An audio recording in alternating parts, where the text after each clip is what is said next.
Assalomu alaykum kanalimiz obunachilari. Mana bugun nemis tili darslarimizning ikkinchi qismiga ham yetib keldik. O'ylaymizki, oldingi darslarimizdagi vazifalarni bajardingiz va ularni daftaringizga yozib olib, takrorlab turibsiz. Mana bugun ikkinchi darsimizni boshlaymiz. Xato va kamchiliklar bo'lsa, albatta oldindan sizlardan uzr so'raymiz. Qani unda boshladik.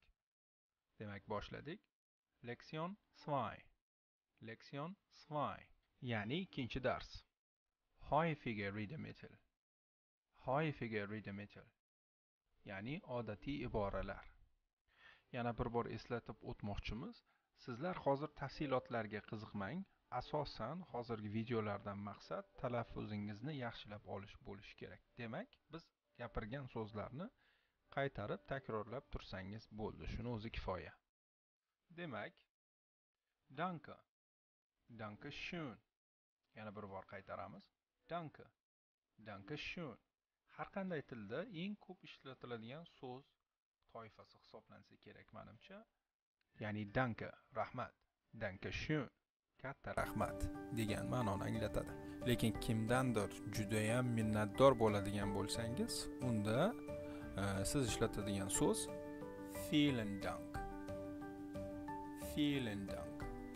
Ya'ni tashakkur degan ma'noni anglatadi. Eslatib o'tamiz, nemis tilidagi v harfi f harfidek o'qiladi, ya'ni vielen Dank. Albatta kimdir bizga rahmat aytganda, biz javob tariqasida nimadir deyishimiz kerak va bu so'z bitte yoki bitte schön. Bitte yoki bitte schön. Ya'ni tarjimasi arzimaydi yoki o'zbek tilida sog' bo'ling ham deb turamiz. Demak, ma'nosi arzimaydi. Har qanday til kabi nemis tilida ham ikki xil ma'noli so'zlar mavjud. Ya'ni bitte nafaqat arzimaydi, balki iltimos ma'nosi ham bor. Takrorlab ko'ring. Bitte. Bitte. Endi esa bittening rasmiy holatini ko'ramiz. Ya'ni Entschuldigen Sie bitte. Entschuldigen Sie bitte. Lekin bu faqat rasmiy holatlarda ishlatiladigan so'z turi hisoblanadi. Ma'nosi esa kechirasiz. Norasmiy holatlarda esa Entschuldigen bitte. Ya'ni zi tushib qolib qo'llanishi ham mumkin. Qaytaramiz. Entschuldigen bitte. Entschuldigen bitte. Entschuldigung ni o'zini ishlatsangiz uzr ma'nosini beradi. Yoki siz es tut mir leid.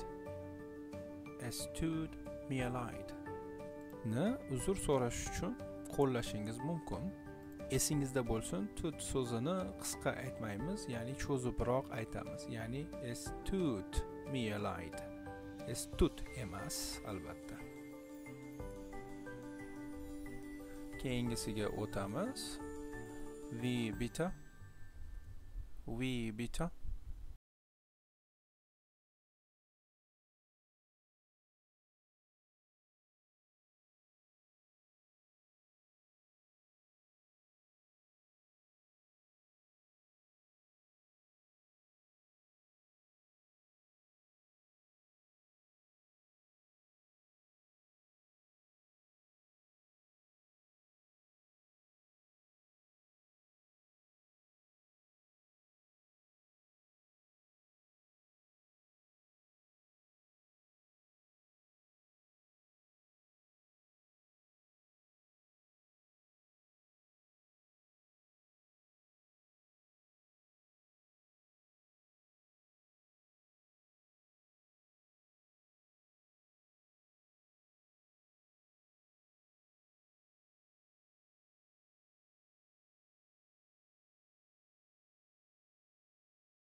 spreche kein Deutsch. Ich spreche kein English. Ya'ni men inglizchada yoki nemischada gaplashmayman degan ma'noni anglatadi. Endi agar men bu tillarda biroz gaplashadigan bo'lsam, unda ich spreche etwas Deutsch. Yana bir bor qaytaraman. Ich spreche etwas Deutsch. Yoki ich spreche etwas English. Yana bir bor qaytaraman. Ich spreche etwas English. Oldin o'tgan darsimiz va bugungi darsimizdan siz tushunib olgan bo'lsangiz kerak, nemischadagi ich so'zi o'zbek tilidagi men so'ziga to'g'ri keladi. Endi esa keyingisiga o'tamiz. Ich verstehe nicht. Yana bir bor qaytaraman. Ich verstehe nicht. Ya'ni men tushunmayman yoki bilmayman degan ma'noni anglatadi. Ajoyib. Endi keyingisiga o'tamiz. Ich weiß nicht. Yana bir bor qaytaraman. Ich weiß nicht. Siz ekraningizda ko'rib turgan yotiq B harfini o'tgan darsda S kabi o'qiladi deb aytib o'tgan edik. Men tushunmayman yoki men bilmaymanni yana bir aytish yo'li keine Ahnung. Yana bir bor qaytaraman. Keine Ahnung. Ya'ni men tushunmayman yoki bilmayman. Endi keyingisiga o'tamiz. Kein Problem. Kein Problem. Ya'ni hech qanday muammo yo'q degan ma'noni anglatadi. Endi juda oddiy biriga o'tamiz. Einen Moment bitte. Yana bir bor qaytaraman. Einen Moment bitte. Ya'ni bir daqiqa uzr degan ma'noni anglatadi. Xo'p, endi esa har qanday tildagi 3 ta eng muhim so'zlarga e'tibor qaratamiz. Ya.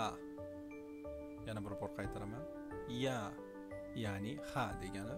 Ikkinchisi nein. Yana bir bor qaytaraman.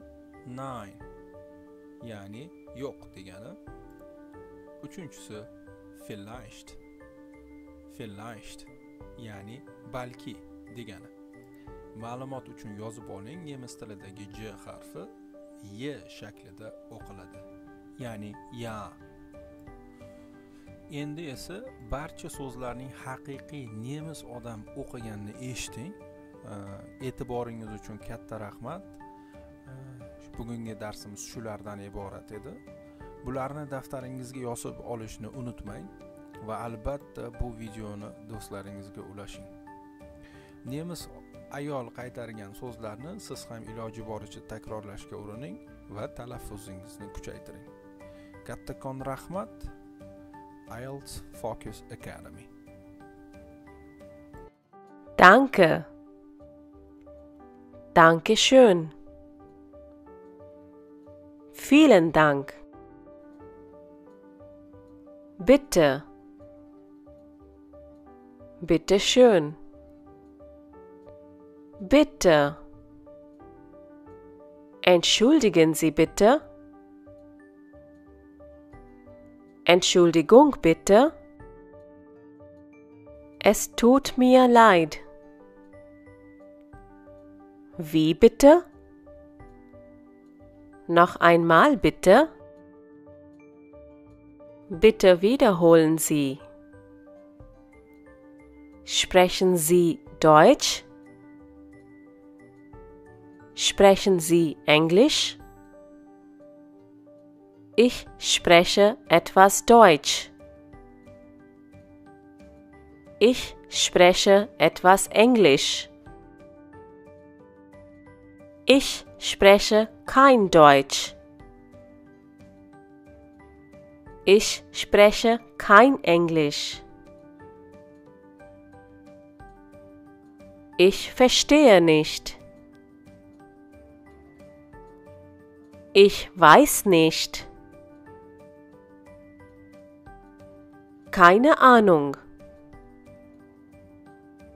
Kein Problem. Ja, nein,